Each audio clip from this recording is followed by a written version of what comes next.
Thank you so much for joining the We Don't Play podcast show today, Isaac. How are you, man? Man, Favor, I'm doing excellent. Excited to have the conversation with you today. What about yourself? I'm great. I feel like every time I come on the show and I talk with somebody new, it's always a completely different feeling. Every episode has its own Hall of Fame. This is about to be quite interesting because a lot of people don't know how to do this thing that we're going to talk about. Sometimes there's a question of money or time. So thank you so much for being here with us. When we originally got this booked and set up, I didn't realize that we had some crossover into what we both do and could have a high-level conversation. And I'm speaking in basically past tense, even though we haven't had the conversation, because I know that's how good this is going to be. So let's dive into it. I'm excited. I'm so happy that you're here. We'd love to get started with letting people know about you, because you're the star of the show. Who are you? How did you get started? Let's roll it back to day one. How has that been for you, and what's the come up been like? Yeah, that's a long story, but I think I'll be able to summarize it in maybe 2 minutes. My name is Isaac Mashman. I'm originally from Jacksonville, Florida. I was born and raised there. Jaguars through the ups and downs. We'll see how they do this upcoming season. But I was raised in a single-parent household in large part by my grandparents. Didn't connect with my biological father until I was already an adult, and that side of the family I didn't know really anything about. My mom is a brilliant woman, very intelligent, overqualified, but she always worked these lower level jobs she was overqualified for. Growing up, I was used to not having money. I was used to going to school and having the Walmart shoes, the Walmart clothes. It wasn't a great feeling. I never went hungry, so it's not like I had one of those crazy poverty stories, but it was low on the spectrum. Going throughout school, my grandmother always said, Isaac, get so good so you can get paid with your mind rather than getting paid with your back. My grandfather was a carpenter, worked at a cabinet shop. I'd get up before school with my grandmother, take him across town, drop him off, get picked up after school, go pick him up. I didn't see my mom a whole lot either because she was working and not getting paid a whole lot of money. I went through school. I was a straight A student. I literally had 1 C in my life and I had to get tutoring for it. So it's not like I was one of these D or F entrepreneurs. I was very capable at the top 10 of my class, 1 SAT test away from getting a full ride to UCF, to FSU. Going into my senior year of high school, I said, why would I do this? And I decided to leave the ambitions of college, which I would go for a marketing degree and probably would have partied a lot, got into the industry of network marketing. I saw these young guys that were around my age, a little bit older. I looked up to them as mentor figures, and I saw that there was this alternative way of living. I decided to get into the industry, had my first business trip when I was 17, went up there and had dinner with the vice president of the company, 70 hours of travel time to go from Jacksonville to Minnesota for this event. It was a great experience, but over the years, I decided to leave the industry and I jumped from business to business, hoping that I could figure out what I wanted to do and the vehicle that I could build. Eventually, that landed me in the consulting space, specifically for personal branding. I see that there are so many agencies, so many businesses, but very few actually help the business owner. This is an untapped, unexplored territory that is becoming more prominent. Hence, here I am and launched a brand new consulting firm last month. I'm excited to dive into that a little bit too. Wow. First of all, congratulations. That's a huge achievement, man. I was looking at the name. I was like, this is dope. Mashman Consulting Group. And then I thought this is MCG. So when people think about it, it's hitting like, what does that mean? Boom, boom, boom. And let's talk branding on a high level. I've been talking about this on Clubhouse. If you look at all the top brands, Amazon, Tesla, Apple, Walmart, Costco, I can keep going, Wendy's, McDonald's, all of them have the same common denominator, and that is 2 or 3 syllables. The quicker you can remember those words, the faster it's going to retain. So as a brand, why do people create these long names? Why do people make names that are not really names? So for you, how would you tell someone that's trying to figure out, how do I even get started with step 1 when I don't even have a clue of what to call myself? Well, I think that opens up, the syllable part is an aspect that I've never even thought of. That's very wise to mention that. What I did was very counterculture in naming my businesses. Every business that I've named for myself is against what most people recommend because I named it after Mashman. Now, it's interesting because when I was growing up, I hated the last name Mashman because I didn't have any connection to it with my biological father. I was told negative things about that side of the family, so I hated my last name. And it took me going into high school and once I got into this entrepreneur thing to realize that maybe this name that I once hated is my greatest power because I'm not competing with anybody for the credibility. I'm not competing in the space for Mashman. Now, you need to think about the long-term vision if you're choosing a name. Do you want it to be something that you eventually exit from and sell? If you want to sell it, you do not name it after yourself. If you're trying to build a business that you pass on to your kids and it's known that, hey, dad was working in the office and he built this company from the ground up and I'm taking over it, the old Americana feel with the case and the suit. If you're doing that, name it after yourself, fine. But you need to make it visible. This is one of the big aspects in choosing a name. If you're competing with other people, like the podcast agents, and you're doing superhero podcasting, you could go to a site called opencorporates.com and search other companies that have that name. If you do superhero marketing, you could probably find 100 companies that have that same exact name. So what does that mean for you? You're competing with potentially 100 other businesses for trademarks, copyrights, visibility in Google, social media handles, and everything else. And so in choosing a name, you need to find something that's unique, conveys the message. This is part of the reasons why I dissolved my public relations firm, Mashman Ventures, because it was a lack of clarity about what we were offering. So Mashman Ventures is a public relations firm, specializes in personal branding. What's the business model? Consulting.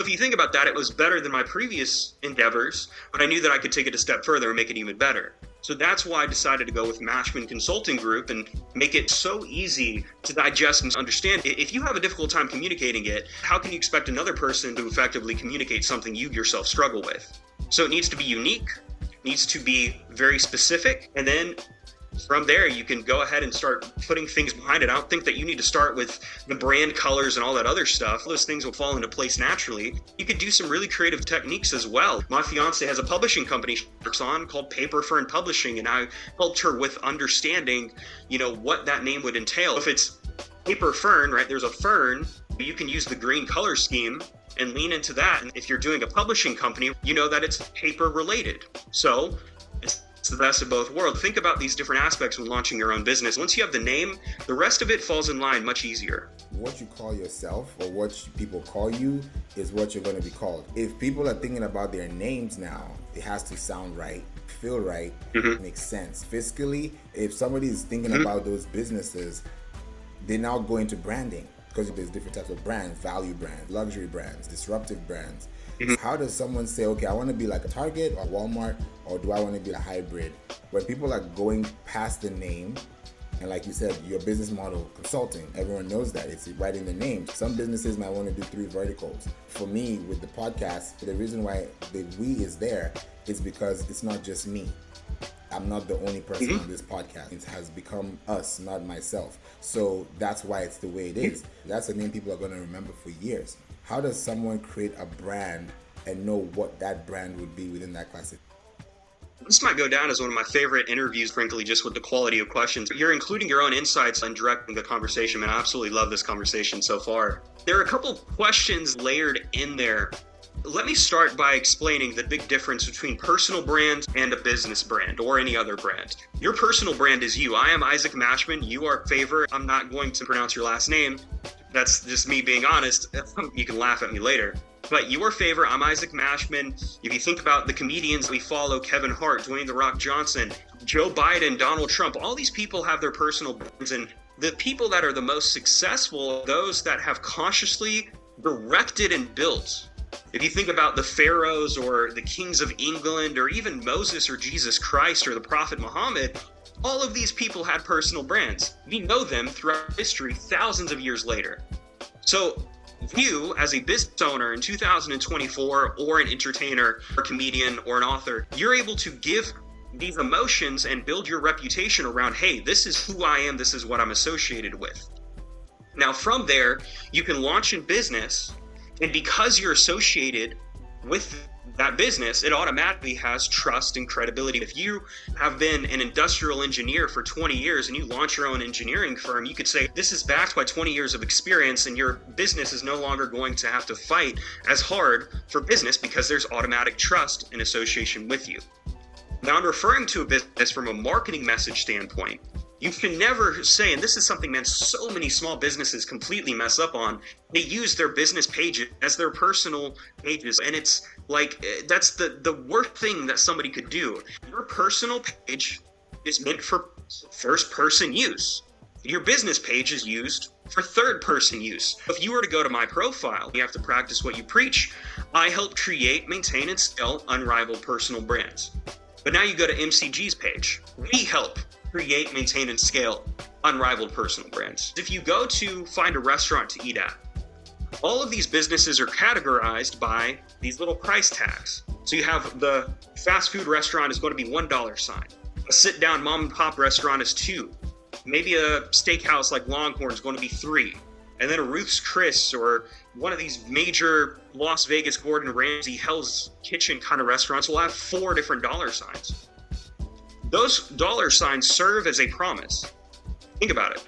Those dollar signs are basically promising that if you're coming here and paying $4 signs worth of money, you're going to be getting this quality of food, this quality of experience. There's going to be a dress code. You're not going to have to worry about women and children crying. You're not going to have to worry about those different things that you might going into like a mom and pop restaurant. There are expectations that are set in stone.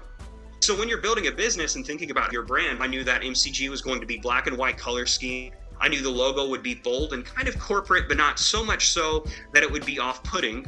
I knew that I wanted to build something that was premier and luxury, but also accessible. Now I'm able to start taking these actions to make the website clean, keeping the color schemes consistent, and every time I'm working with a client, providing a degree of experience. Ultimately, all of their problems get solved. So when you're choosing this, you have to keep these things in mind so you can keep that brand consistent. With a consistent brand, you can scale it. If you have that consistent, scalable brand, you can have a business that's existing well past the day that you're dead.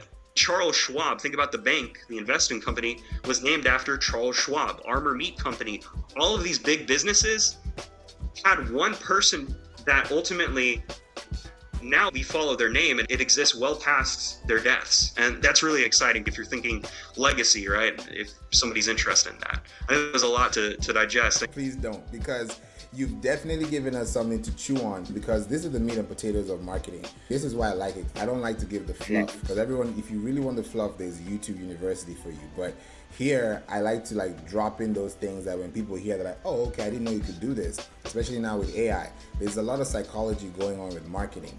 You look at McDonald's, when you look at the brand, it's big. If I sing the song, you know what I mean.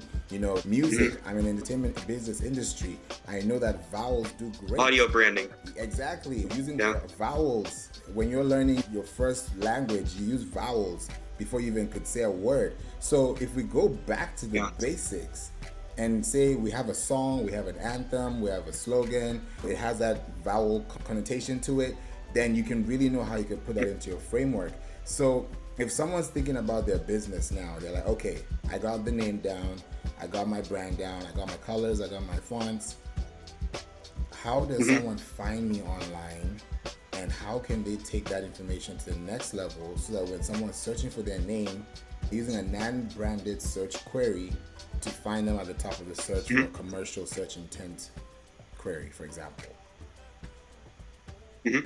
Well, this goes back to choosing the name that is visible, the name that you're not fighting a bunch of other people for. Because if you were fighting superhero marketing and you launched superhero marketing ABC, you're going to be fighting with all these other superhero companies. So now if you have the unique name, you can get the same social media handle across the board: Facebook, LinkedIn, Twitter, Instagram, TikTok, Snapchat. If you can get the same handle across every page, that means that there's no confusion. If you had, let's go with again, superhero marketing, and then you did superhero agency, and then you did superhero media, and you have superhero, and then you do an underscore, it makes it confusing. It looks horrible. And you might think that looks are, very, I don't know, like you shouldn't judge a book by its cover, but frankly, if I see a book and the cover is horrible, I'm not going to pick it up, right? It needs to have something that's appealing. So making sure that it's the same social media handle, having your own domain that is also the same as your social media handles if possible. Now, this was a challenge because I just launched MCG last month, dissolved the firm and made that announcement on May 22nd. I immediately launched the rest and have the office space I'm moving into this week. When I was coming up with the name, Mashman Consulting Group, it's easy to say, but very hard and long to type out every single time. So am I going to have mashmanconsultinggroup.com as the main website domain? No, that's like 22 characters long. So I decided to do mashmancg.com. I knew I wouldn't be able to get Mashman Consulting Group on all of the social media platforms. Twitter, or X, has a character limit of 15 characters. Isaac Mashman is 15 characters exactly. If my name was one syllable longer, I wouldn't be able to even get my name as a handle. So what about Mashman CG? Same domain, same social media handles. I could say you could follow us at Mashman CG across the board. It's convenient, it's memorable, it looks good, so there's trust. With that trust and credibility, you can monetize that by asking for the close. And especially if you're, depending on what your business is, making sure your branding correlates with the business. So it's like if you're lawn care, having some calls to lawn and yard work, you're going to want to use the color green. Going back to the paper, for example. On a higher level conversation about visibility, social media will do a lot of the work for you. You'll naturally be able to take up the first page of Google just with your social media handles. But you also need to be considering maybe getting a knowledge panel, right? Working towards that so it looks like an actual corporation. Then a Google My Business page, especially if you're doing a local service, a local business. Less important for an internet business, but still a good strategy. But having a Google My Business page is a place to collect all of these reviews, host all this information, have your website, which establishes a backlink, and Google, being the number one search provider, is going to say, oh, this business is using us for their primary use. Let's promote them more. You could have your reviews there, your phone number, all of that. So when somebody searches, oh, I need a pressure washer near me, or I need a lawyer near me, you're going to show up and compete with all of these other lawyers that have more reviews or less reviews, and Google is going to naturally be able to promote you, allowing you to get some organic traffic. This works, and this is the oldest things in the book for the past 20 years for local service providers. Now, businesses primarily focused online and in the internet, you have tools like Trustpilot to where you could direct your clients to go leave positive reviews, and then all of these sites will naturally have their own directories that you can start showing up in. They also have very high domain authority. Now, what is domain authority? It basically is how reliable is this domain? How is domain authority built? Through backlinks, through more information, how old the domain is, all of that, which is pretty much the same as your credit score if you think about it. Your domain authority is like your credit score in Google's eyes and other search engines. Taking steps, improving your visibility, and having more touches with clients and prospects will allow you to stand out and dominate the competition. I love that you explained domain authority, because when you look at a URL, I kind of break it down. It's a uniform resource locator. If I'm trying to locate a resource in a library and I'm looking for all the books with BA, then I'm going to find all the books starting with BA there because it's indexing. So if you treat your webpage like a book, then you don't have to worry about how people find you, because they can walk into a library and find your book right there. But people don't really see it like that. So how can you help someone think about it right from their local drive to a cloud drive? Because anything that's coming out of their local drive that has a 123.jpg is not going to work on Google search. How can they really think about compressing their image, getting themselves looking great aesthetically? And like you said too, with the dollar signs, that was a really great catch, because I was thinking about Open Table. When you're registering, you always see that there. So I'm going to have this budget, I need to dress up like this, I need to smell like this, I need to drive like this. People think ahead when they're planning for dates and parties. How can a business owner think the same way for the long term without having to think about it in quarters or in seasons? Yeah, well, I think that understanding that every single action that you take will ultimately improve or negatively affect your reputation. Every single action has that impact. I've been on social media long enough to see some big name public figures post an image that is blurry. why would you post something that isn't even a full HD? It looks horrible, like a blurry image. That's a horrible look. I don't think you should obsess over all of those things to the point of inaction, but keeping up that expectation and taking the time to get your images posted as many places as possible. For example, Google, when creating and understanding what to promote, it's looking at all of these different websites and saying, all right, well, this is the same name, the same image, the same look. Okay, this is of this person, right? Because Google's trying to come to a decision on, is this the same subject matter? And if it can come to that decision and combine all this information and compile it, that's how you get a knowledge panel, right? And so if you search up my name, Isaac Mashman, you're going to see a bunch of different images. Google's not just pulling from my Instagram or from my Pinterest, it's pulling from Crunchbase because I have my image up there for my startup profiles. I have it on my website, on Twitter, a whole bunch of different places. And so you need to think about distribution and even getting into press articles, right? If we wanted to veer into a little bit of press and PR, you're offering images that Google's also going to pull, and then headlines, and that's how you establish links and domain authority. The other thing I wanted to mention is this is a tip that's quite radical that I've come up with over the past couple of months, which is you should never use the same image twice. Aside from you obviously want to have the same profile picture and the same header, but if you think about it, you should be getting new pictures every single week, whether that's a quick grab of you out for dinner behind your desk or hanging out with your wife. You need to be creating fresh content. If you have one image that you use for your website profile picture, podcast cover, you can use it for promotion and speaking materials. Is this the only photo you have? That right there, even for your business, it's like how many times you're going to post the same tip. That definitely hit a nerve. Because you probably used the same photo a few times. I have, and I realized, okay, what am I doing? Am I showing consistency or am I showing redundancy? So I had to... You're like, man, I love that photo. Yeah. I'm going to keep it. I'm 4 years in on Clubhouse this year. This podcast is 5 years, literally in 2 months. Looking at everything, I'm like, people like the cover art. I'm not going to change it. I like the way it pops. But as far as branding, you want to show up in different forms. Like you can't have the same hairstyle 4 years ago on the same cover art, later. It's going to look funny. Yep. When you have a new picture, it shows you made a business expense. And that's what it looks like to some people. Now, when it comes to banks or businesses, processes, because yes, we have a brand. Yes, it's live. It's popping. Now we want to go into payment processing. That is one section entrepreneurs have had a struggle with, especially if they're scaling their businesses. Like for us, if we're doing 6 figures, I had to change the system. I had to change my process. I had to change my operations. If we're doing that consistently year over year, then that means something is working. If it's working, then you build on it. Some businesses start off with Cash App, Venmo, and now you know what's going on with the government and what's going on with businesses. If you don't have that is it a BOI? You can't do those things. We're not experts. That's not our lane. We can't speak on those things, but we're abiding citizens, abiding residents, abiding people.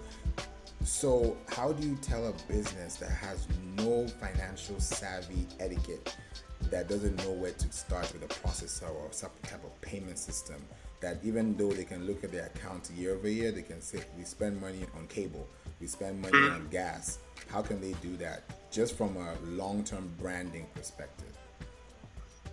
I think that it's interesting to know that this new stage, I feel like everybody was in this ClickFunnels era for a couple of years and it was high level. Now I feel like everybody is basically white labeling payment processors. I've had some conversations lately and I'm pretty sure you did not build this dashboard. I think this is white labeled.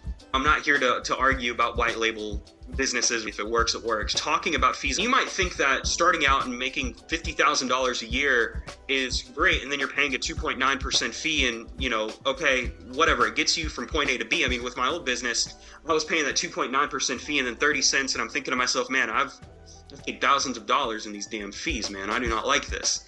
And then you think about what else could I use that $1,000 for? Domain hosting for a year, advertising, photo shoots. I could pay for my office rent.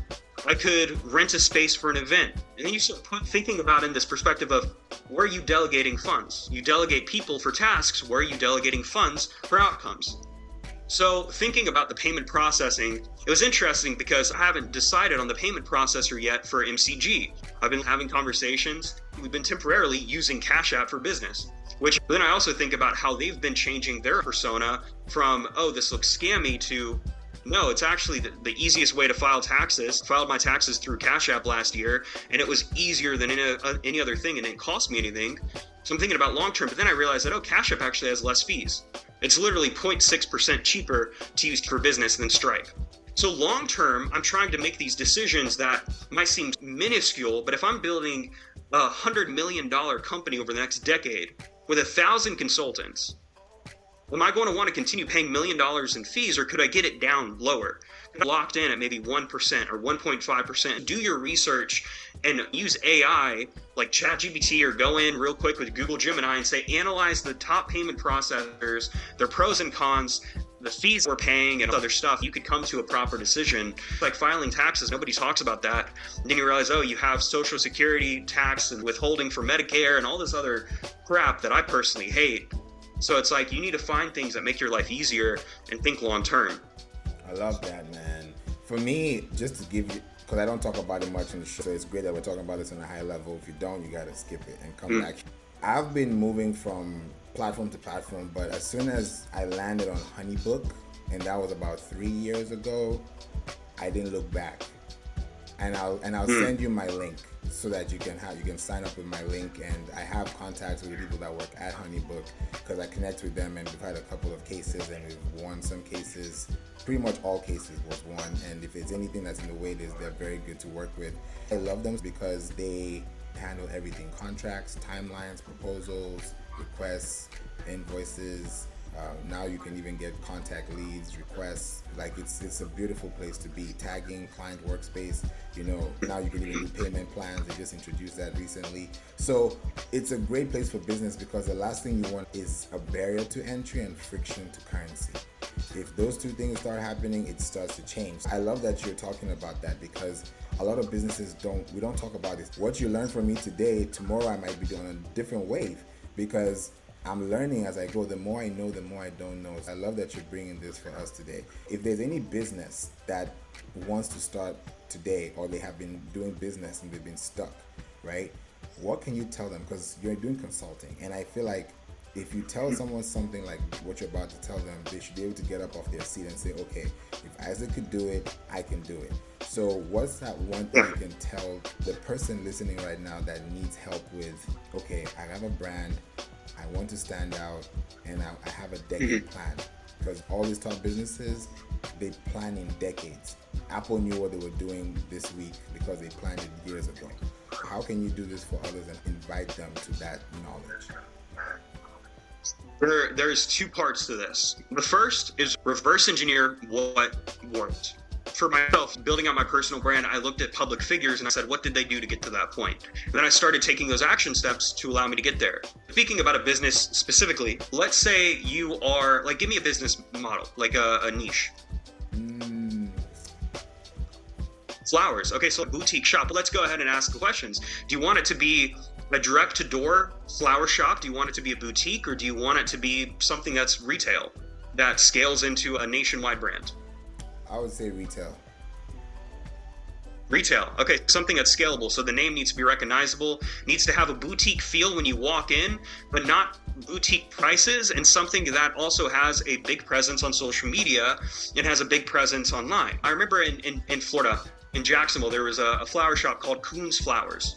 Every single year, they put out Christmas decorations. In the front, they had this big open window spot. It was a 2-story flower shop. They had this big window, and you could go with your family around Christmas time and see Christmas decorations. My mom took me when I was a kid, and my great-grandfather took her when she was a kid. It kept us coming back. Now, again, they weren't a retail, but they created an experience that was memorable. And so you need to think about, okay, if you're doing flowers, then you need to get into the logistics side of things, of where are you getting the flowers you're growing. I would take the biggest flower company, run a quick Google search, and look at the #1 flower shop around the United States and reverse engineer what they have done from a logistics standpoint, from a brand standpoint, and then you could start working and fulfilling that. Then you have the other side, which I was going to talk about. You have reverse engineering, and then you go into forward-thinking progress, right? So you're thinking about what is new today, what tactics exist today that didn't exist back then. Podcasting. This is just an example here. I know that we were talking about the importance of having a show or leveraging other shows. By coming onto your show, I'm reaching your audience, and You're doing all of the work for me. And that's kind of a crazy thing to think about. A lot of the shows that I've lately been on, they've taken the episodes, they've stripped it, they've done social media posts, they've posted the videos, they've written the descriptions, they've sent all the materials. As a guest, makes my life easy, and I'm getting out if you're launching a business or this flower shop, going on shows and podcasts that might be gardening related. They might be talking about unique startup ideas. You could go on different shows, leverage their audiences, get in front of new people, or you could even run a sponsorship deal. This is a strategy that we're going to adopt.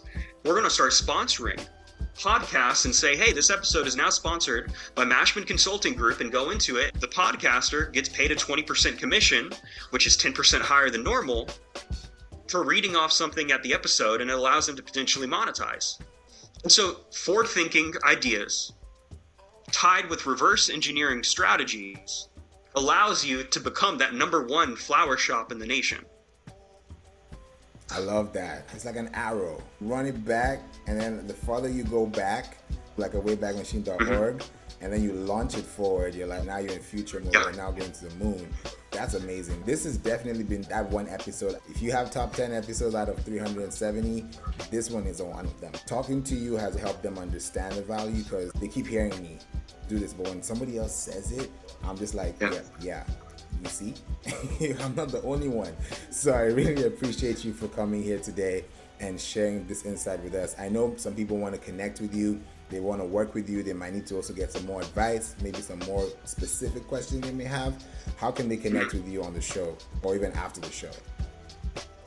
Yeah, absolutely. This is good too, because I don't oftentimes get to speak about business branding on a high level. I'm usually more about the personal brand and content creation and what they could do for press. So this is a really refreshing conversation for me as well that I really adore. You can find me everywhere at Isaac Mashman, and you can go to my website, isaacmashman.com, or more easily, mashman.org, and I have all the information there about my companies. Thank you so much for being here. I can't wait to have you back on the show soon. And congratulations on your engagement, congratulations on your business, congratulations on your new location.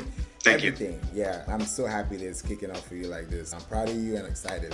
God bless you, man. Thank you, brother. Same to you. Now, that was an episode, right? Thank you so much for listening to the We Don't Play podcast show.